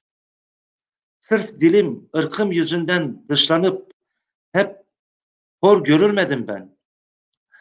Alnıma terörist diye vurulmadı hiç. Sokakta bağırarak Kürtçe türkü hiç söylemedim. Yağız bir delikanlıya Kürtçe seni seviyorum diyemedim. Ahmet'i Nevroz'unda bulunmadım hiç. Nevroza ve Pirozba diyemedim hiç. Dedim ya, ben Kürt doğmadım. Ama bana sorarsanız ben Kürt'üm. Bana sorarsanız Fırat'ım, Dicle'yim, Cudi'yim, Hakkari'yim, Şırnak'ım, Dersim'im, Halepçiyim ben, Roboski'yim, Şengal'ım. Bana sorarsanız ben Mezopotamya'yım. Ben Kürdistan'ım. Ben özgürlük ateşiyim. Delilay'ım. Rüstem Cudi'yim. Ben Ahmet Kaya'nın söylediği ilk Türkçe türküyüm. Ben Mehmet Uzun'un o sözleriyim. Ben Open Musa'nın düşünceleriyim. Dedim ya, ben Kürt olarak doğmadım ama Kürdüm. Benim bir düğünüm olacak, Kürt olacak. Zılgıtlar çalınacak, Kürtçe halaylar çekilecek. Çocuklar koşacak avluda. Ardından Ahmet Kaya çalacak. Gelini, Kürdün gelini. Dedim ya, ben Kürt değilim. Ama çocuklarım Kürt doğacak. Adları Fırat, Devrin, Rozerin ve Güneş olacak. Dedim ya, Ben Kürt olarak doğmadım. İşte biz bu güzel insanlar için, bu ülkemizin güzel insanları için hep barış barış diyoruz. Bu kadar zulme rağmen, bu kadar işkenceye, baskıya rağmen barışı elimizden düşürmüyoruz. Çünkü barışta ısrar, insan olmakta ısrar diyoruz. Her iki konuğuma da Pekan adına, Pekan TV adına çok çok teşekkür ediyorum. Ve umuyorum ki bir dahaki programda daha güzel programlar, daha mutlu programlar yapmak üzere hepinize iyi akşamlar diliyorum. Sağ olun, var olun. Hoşça kalın.